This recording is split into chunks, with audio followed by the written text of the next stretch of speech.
ગ્રાહકો પણ ખરા અને રાજકીય હિત શત્રુઓ પણ ખરા.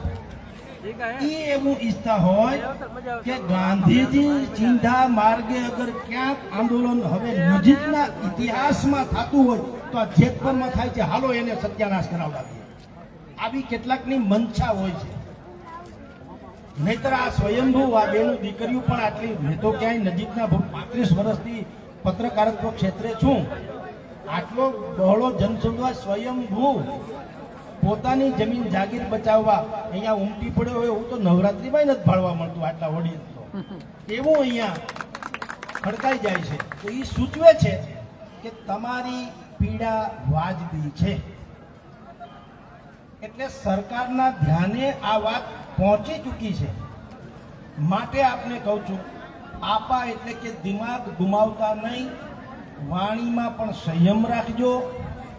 વિવેકપૂર્ણ તમે જે કોઈ 5 અગ્રણીઓને આમાં કરાર માટે થઈને કે ડેલિગેશન માટે કે ડાયલોગ માટે થઈને જેને નિમાય હોય, પૂર્ણ ભરોસો રાખજો. આમાં તૂટે કેમ એ તમને કહું. અમે રહોડાના માણસો એટલે અમને ખબર છે. કહું તમને બધાને ખબર હોય, પણ અમે લગભગ ઘણા અંદર ઘૂસેલા હોઈએ છીએ. ધારો કે તમે મને રાખ્યા હોય કે જગદીશભાઈ તમે આ મંડળમાં રહેજો, અમારા વતીથી ડાયલોગ ડિલિવરી કરવા. 10-15 શરતો હોય, એમાં 5-6 શરતો તમને માન્ય હોય, 2-3 શરતો માન્ય ન હોય. પણ અમે ધારો કે ત્યાં ગયા હોય અને અમને એમ થતું હોય કે સાવ સત્યાનાશ થાય છે, એના કરતાં મહત્તમ જેટલું મળે એટલું લઈ લઈએ તો કામ આગળ વધે. પછી શું થાય એ કહો. પછી જે હિત શત્રુ હોય એ કે જગદીશભાઈએ એટલા માટે હંકાર ભર્યો અથવા તો સરકારની સાથે સહમત થયા કારણ કે જગદીશભાઈને ટિકિટની લાલચ આપવામાં આવી. હવે આવું કાંઈ ન હોય, ટિકિટ તો સિનેમાની આપવાના ન હોય, બોલી તો જવા દો. પણ હવે જંગલ મેં મોર નાચા કિસને દેખા, કોઈ છે તો નહીં, પુરાવો નથી, ખાલી તમારે તો જીવડું નાખી દેવાનું છે ને. એટલે બધાય મંડે વિચારવા કે હા જગદીશભાઈને ટિકિટની વાત થઈ ને એટલે આ 2-3 શરતોમાં એને ઢીલ મૂકી. એવું ના હોય. તમે બહુ તાણો તો તૂટી જાય, બહુ તાણો તો તૂટી જાય. કેટલીક વાતો આપણે કરીએ, કેટલીક એ કરે. 10-15 તમારી જે હમણાં ભાઈ હું સાથે હું બેઠો તો એને યાદી બનાવી મેં જોઈ. 10-15 તમારી સાથે કેટલીક નેગોશિએશન માટેની એને યોજના ઘડી છે. એમાં 2-3 આમથી આમ કદાચ થાય, કદાચિત કોશિશ આ લોકો તો કરે કે બધી પૂર્ણતઃ માન્ય રહે.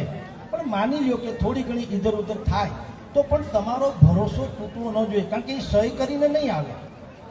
ધારો કે સરકાર બોલાવશે આમાંથી કોઈ પણ વડીલોને, એ ન્યાનિયા કંઈ કરાર કરીને આવી નહીં જાય. એ જેટલી શરતો સરકાર માન્ય રાખશે અને જેટલી નહીં રાખે અથવા તો એમાં થોડીક ઇધર ઉધર કરશે તો આ જ મંચ ઉપરથી તમને કહેવામાં આવશે કે આટલી આટલી વાતો ઓકે હોય તો અમે સહી કરીએ, પછી તો કોઈ પ્રશ્ન નથી. એટલે જનતામાં ભાગલા પાડો અને રાજ કરોની નીતિએ આપણને બહુ નુકસાન પહોંચાડ્યું. શ્રેષ્ઠમાં શ્રેષ્ઠ જે બાબતો હોય એને પણ કઈ રીતે અવળી લાઈને ચડાવવી એ લોકો એમાં પાવરતા હોય. હું હંમેશા કહું છું, મેં કેટલાક ટીવી ડિબેટ્સ આ જ ઇસ્યુ ઉપર કીધા તો મેં એમાં કીધું કે ભલે જેણે પ્રયાસ કર્યો એને ઠીક છે, આપણે એને સન્માન આપીએ, પણ ચલો ગાંધીનગર, ચલો દિલ્હી, હવે સાહેબ એ ધંધો ખોટો છે. એટલે ત્યાં સરકાર છે, અહીંયા કોણ છે? કાંતિભાઈ છે, સરકારના જ પ્રતિનિધિ છે ને, આપણા જ મતથી જીતાણા છે ને, આ જ ગામના છે. એ ના પાડે નહીં મારે તો કાંઈ થવું જ નથી, જેમ સરકાર કે એમ જ થશે, આમ તેમ, તો ઠીક છે, આપણે એનાથી આગળ ને બધું શસ્ત્રો તો આપણી પાસે જ છે, એમાં કાંઈ ફાટી પડવાની જરૂર છે જ નહીં. પણ ચલો ગાંધીનગર, ચલો દિલ્હી એ એક યુગ હતો જ્યારે સોશિયલ મીડિયાનો જમાનો નહોતો. એટલે શું થતું, આપણી વાતને સરકાર સામે કન્વે કરાવવી હોય તો આપણી પાસે કોઈ માધ્યમ નહોતું. એટલે આપણે ચલો ગાંધીનગર, ચલો દિલ્હી ઘેરાવો કરતા વગેરે. હવે તો એક વ્યક્તિ પાસે મોબાઈલ છે અને એ પોતે જ આવો વિડીયો બહાર પાડે, પોતે જ, બીજા કોઈ નહીં, કોઈ બેનર પોસ્ટર કુછ નહીં. ભાઈ હું ખેડૂત છું, મારે 10 વીઘા ખેતર છે, 3 થાંભલા એમાં આવે છે, 10માંથી 3 વીઘા જેટલા તો મારે નકામાં જાય એમ છે. અત્યારે બજાર ભાવ આ ચાલે છે. કોઈ પૂછી લ્યો કે કેનાલ કાંઠાની જમીન છે, રોડ કાંઠાની જમીન છે કે શું છે, આ ભાવ મારો ચાલે છે. મને 100 કંપની આટલા જ રૂપિયા આપવા માગે છે. કાલ સવારે અમારા છોકરાઓમાં 10 વીઘાના ભાગ પાડું અને જે તે લોકોને 3 છોકરાને 2-3 વીઘા આવે, મારું શું? એક તો એ થાંભલાવાળી જમીનના ભાવ ઘટી જાય છે, આપણે જાણીએ છીએ. અત્યારે તમારી જાણ ખાતર આ અફવા હકીકત તો છે જ, જ્યાં થાંભલા નખાય છે ત્યાં નથી નખાણા એનાય ભાવ મીંડા ઘટવા લ્યો. તમારી જમીન પાડાની કાંધ જેવી એટલે કે ફળદ્રુપ જમીન હતી, પણ આ થાંભલા પ્રકરણ આવ્યું એટલે બીજી જમીનના ભાવે મીંડા ઘટવા. કારણ કે લોકોને એમ છે ખબર નહીં કાલે અહીંયા થાંભલા નહીં નખાય નહીં, શું ગેરંટી? અને આપની આ બધી જેટલી જનતા મને સાંભળે છે ને કહી દઉં, આ અદાણી એ એક કંપની નથી, હજી બીજી પાઇપલાઇનમાં છે, એને પણ આવા થાંભલા નાખવાના થાય છે. એટલે આજે તમારો વારો છે, કાલ ફલાણાભાઈનો વારો હશે. એટલે એનો ઉકેલ સંઘર્ષ નથી, એનો ઉકેલ સુજાવ છે, ઉપાય. હું તમને એમ કહું છું, આપણે આ શહેરોમાં સરકાર અંડરગ્રાઉન્ડ પાઇપલાઇન કરે છે ને, અંડરગ્રાઉન્ડ ધરતીની અંદરથી. અહીંયા રાજકોટમાં સ્માર્ટ સિટી બનાવ્યું છે. રાજકોટમાં સ્માર્ટ સિટી કરોડો રૂપિયાનો પ્રોજેક્ટ છે. ત્યાં બધી જ સુવિધા છે, ડ્રેનેજ સિસ્ટમની સુવિધા છે, પાઇપલાઇન ઇલેક્ટ્રિસિટીની પણ છે, ટેલિગ્રામની પણ છે, વાઈફાઈ છે, બધું જ છે. પણ એક પણ વાયર તમને બહાર દેખાતો નથી. જેમ ગોંડલમાં છે ને એની જેમ. ગોંડલનું રજવાડું તો પ્રખ્યાત છે જ અંડરગ્રાઉન્ડ લાઇટિંગ. હવે થોડાક આપણા લોકોએ બગાડ્યું જુદી વાત છે, પણ ભગવતસિંહજીના વખતનું ગોંડલને જેને યાદ છે તો તમે જુઓ, પિત્તળના બધા થાંભલા હતા ડેકોરેટિવલી, અને રોડ ઉપર ક્યાંય તમને લાઇટમાં દોરડા નહોતા દેખાતા. તો ભવિષ્યમાં હજી અદાણી ઉપરાંતની જે કંપનીઓને જે વસ્તુ નાખવી કારવવી છે, તો આપણું ડેલિગેશન છે એને કહેવાનું કે ભાઈ તમે આ અમારા ખેતરની માથેથી જ શું કામ કરો? અંડરલાઈન કરો, ધરતીની અંદરથી કરો, ડખો જ મટે. ન રહે બાંસ ન બધે બાંસુરી. ખેતર અમારું સલામત રહે, તમારું કામ ધંધાનું છે એ થઈ જાય, કોઈ પ્રોબ્લેમ ન રહે. આ એક વિકલ્પ છે. વિકલ્પ નંબર 2, તમે યાર રૂટ બદલાવો. આખી ધરતી જે છે, મારા તળિયા ધકતા હોય તો મારે બૂટ પહેરી લેવાય, ધરતીને ચામડેથી મઢવા ન જવાય, એ અઘરું પડે. એમ તમે ખેડૂતની માથે શું કામ થાંભલા ખોડો છો? વાત તો પૈસાની ને રૂટની છે. રૂટ બદલાવો. કોકનો શેઢો આવતો હોય ત્યાં નાખો, સરકારી ખરાબો આવતો હોય તો ત્યાં નાખો, ખેતરમાં શું કામ? થોડુંક વાયરિંગ વધે એ જ ને. તો તમારે ક્યાં મફત કરવું છે? તમે દાન ધર્મ તો કરવાના નથી. એટલે આ ઉપાય નંબર 2. પહેલો ઉપાય મેં આપને કીધું તેમ અંડરગ્રાઉન્ડ, કે ભાઈ અત્યારે તમે જે કર્યું ઠીક છે, પણ હવે ભવિષ્યમાં બીજી કંપનીઓ પણ આવી રીતે પાઇપલાઇન નાખવાનું વિચારે છે, તો આપણે સરકારને પ્રસ્તાવ મૂકીએ કે ભાઈ અંડરગ્રાઉન્ડ કરો. વાત તો એનો છે ને, અંડરગ્રાઉન્ડ કરો તો ભવિષ્યમાં બીજું બધું તમે કરી શકશો. આજે તમે આ મૂકો, તમે સમજતા ડિજિટલાઇઝેશનની વાત તો કરો જ છો, કે આખું ભારત જે છે, ગ્રામ્ય પંચાયતથી માંડીને સંસદ સુધીનું ભારત એ બધું કનેક્ટેડ રહે. તો કનેક્ટેડ રહેવા માટે દોરડા તો જોશે ને. તો દર વખત આવા નાંગળા નાખ્યા કરશો, એને કરતા અંડરગ્રાઉન્ડ કરો, એમાંય કામ લાગશે, મલ્ટીપર્પઝ. એટલે જે રીતે રાજકોટમાં સ્માર્ટ સિટીમાં, આમ તો દેશભરની સ્માર્ટ સિટીમાં આ વ્યવસ્થા છે, પણ રાજકોટની તમને એટલા માટે તમે જોઈ શકો, ત્યાં સ્માર્ટ સિટી જે બને છે એમાં મોટા ભાગે અંડરગ્રાઉન્ડ વાયરિંગ કરવામાં આવ્યું છે, ક્યાંય કોઈને નડતું નથી.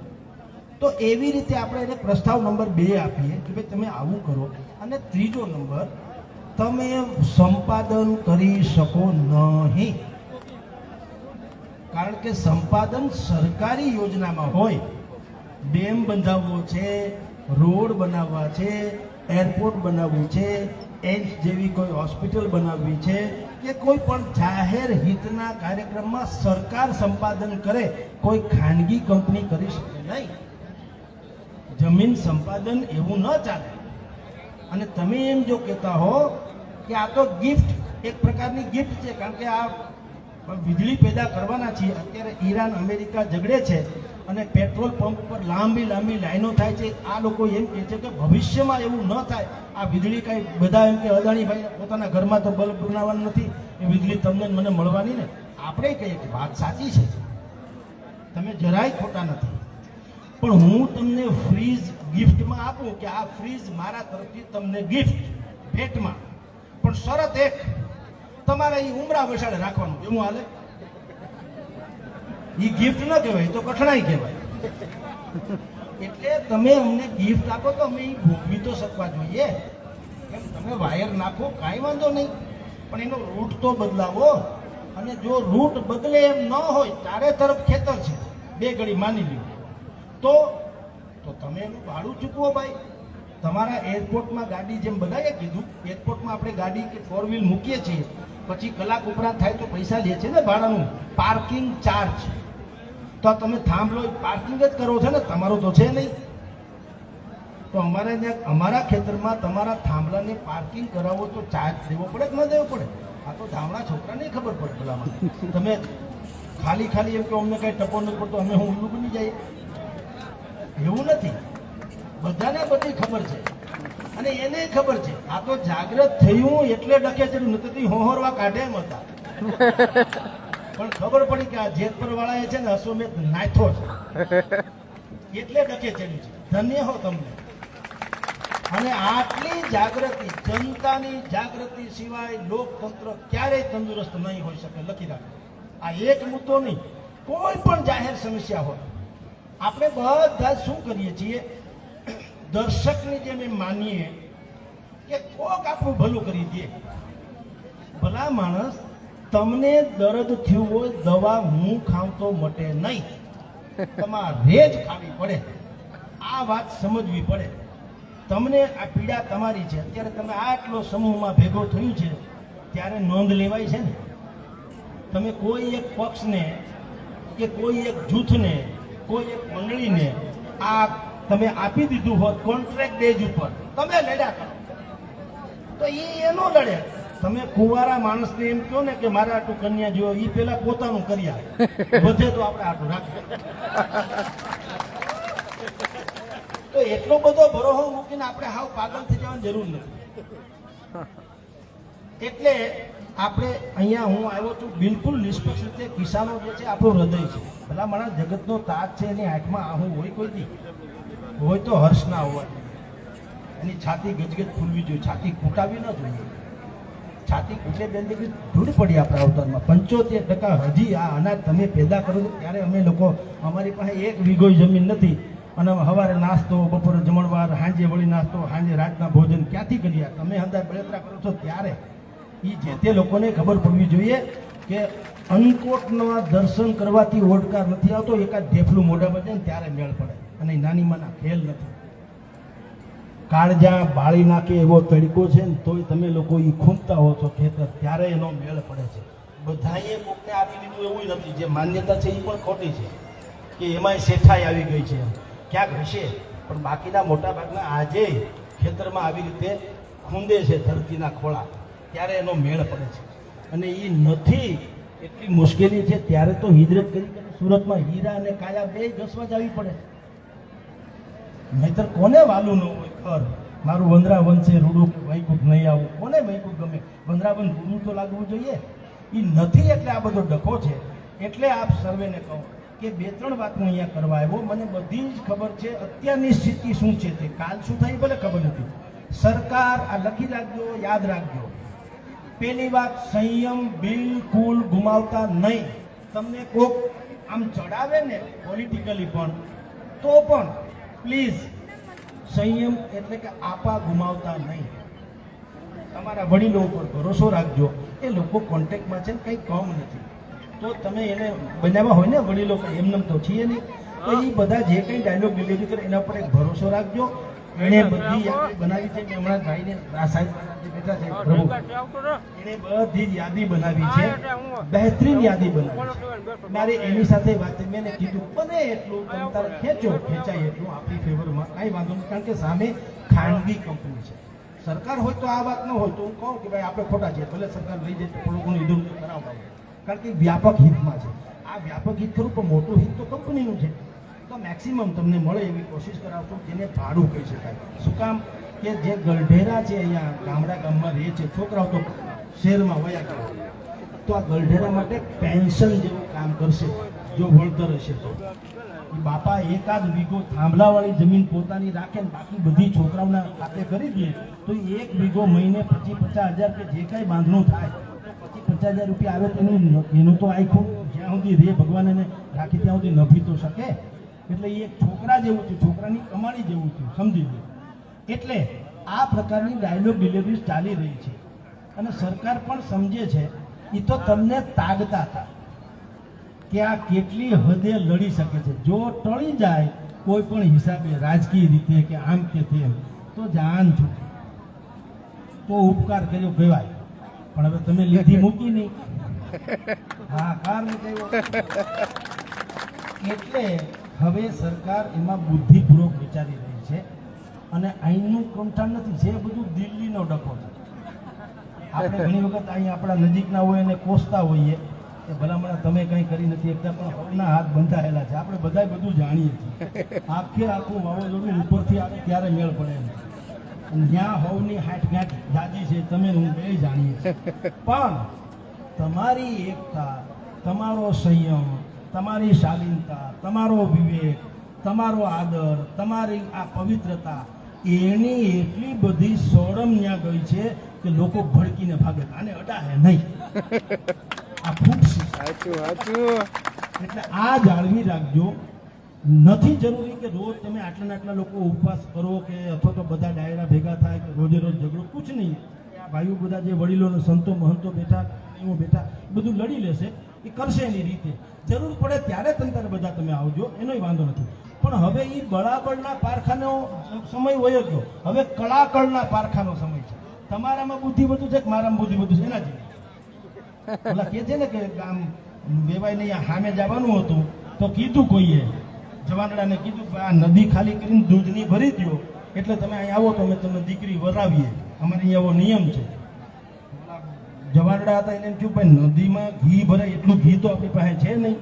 એટલે એને વળી મૂંઝાણા કે આટલું ઘી પેલા કીધું રેવાય તો અમે લેતા હોત ક્યાંક, આટલું બધું કેમ કરવું. નીચે ગલઢેરા બેઠા હતા ગાડાની નીચે, એ યુવાનોએ ના પાડી દીધી તમે રહેવા દો, અમને બધાને મજા કરી લેવા દો ડીજેની હારો આવે. તો ગલઢેરાએ કીધું કે મારો કંઈ ખપ લાગે ત્યારે કહેજો. આ મૂંઝવણ થઈ કે વેવાઈએ તો ઘીથી ભરવાનું કહી દીધું નથી, ક્યાંથી મેળ પડે. એટલે એ ગલઢેરા જે નીચે ગાડીની હેઠે સુતા હતા ને એને બહાર આવી કીધું શું થયું બાપા આવો મુશ્કેલી થઈ છે. વેવાય તો આખે નદી જે છે ઘીથી ભરવાનું કે જેટલું ઘી તો આપણી પાસે છે નહીં. અરે એ કે એ ક્યાં વાત છે, તમે વેવાઈને કહો તમે પેલા નદી ખાલી કરો એટલે અમે ઘી નાખી દઈએ. નદી તો ખાલી કરો, ઘી છે અમારી પાસે, નદી ખાલી થાય તો ને. એવી રીતે તમને જ્યારે સરકાર કંઈ કહે તો એ એમ જ તમારે કહેવાનું કે ભાઈ તમે મને પ્રસ્તાવ તો લાવો, અમારે કાંઈ દુશ્મનાવટ નથી, અમે તમારા ગામમાં બેઠા છે, અહીં બેહું તો કોઈ ગુનો નથી. અને હકાભાઈ જેવા કલાકારો આવીને ડાયરા કરે શું વાંધો છે, અમે તૈયાર કરશું. હાજી અમસ્તું ગામમાં તો ભજન સંધ્યાઓ અમસ્તી થતી નારાયણ સ્વામીના વખતથી. તો કાંઈ આપણા ગુમાવ્યા વગર શીલતાથી, શાંતિથી, નૈતિકતાથી, લોકપ્રિયતાથી ગાંધી ચિંતા માર્ગે તમે જે કરો છો એની સોડ મેં કીધું એમ દિલ્હી સુધી પહોંચી છે.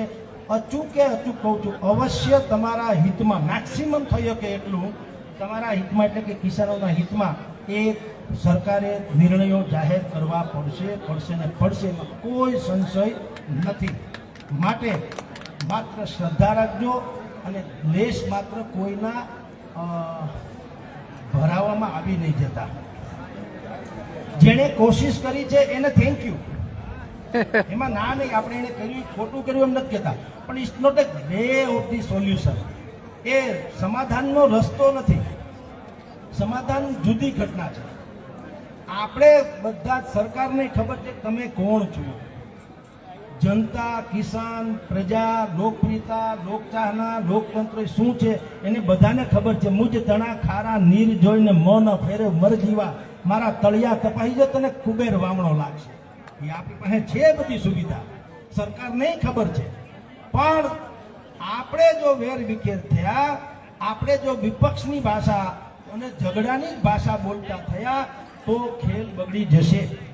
માટે સંયમપૂર્વક આ આંદોલન જે અતિ પવિત્રતાથી મારા ખ્યાલથી ગુજરાતના નજીકના ઇતિહાસનું સૌથી પવિત્ર આંદોલન જેતપુરમાં હું જોઈ રહ્યો છું. સૌથી પવિત્ર કહું છું, જ્યાં કોઈની વચ્ચે દ્વેષભાવ નથી, પોતાના હક માટે થઈને લોકો લોકતાંત્રિક રીતે લડી રહ્યા છે. તો ધન્ય હો જેતપુરને કે તમે આખા ગુજરાતને, કારણ કે આ ગુજરાતના 26 જિલ્લાનો પ્રશ્ન છે, નથી. માટે આપ સર્વે જે શાંતિથી બધું કામ અત્યારે કરાવી રહ્યા છો બહેતરીન છે. બાકી બધા જ જે નેતાઓ છે એને આપ સાંભળો. હું તો અહીં મહેમાન તરીકે આવ્યો હતો, મેં તમારી પીડા હતી, મારાથી જેટલું બન્યું કે હું જે સમજી શકું એ મેં કીધું છું. ધન્યવાદ. ભારત માતા કી.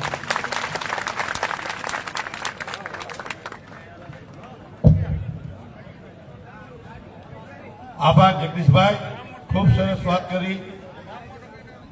મિત્રો પાછળ હોય તો બેસી જાઓ.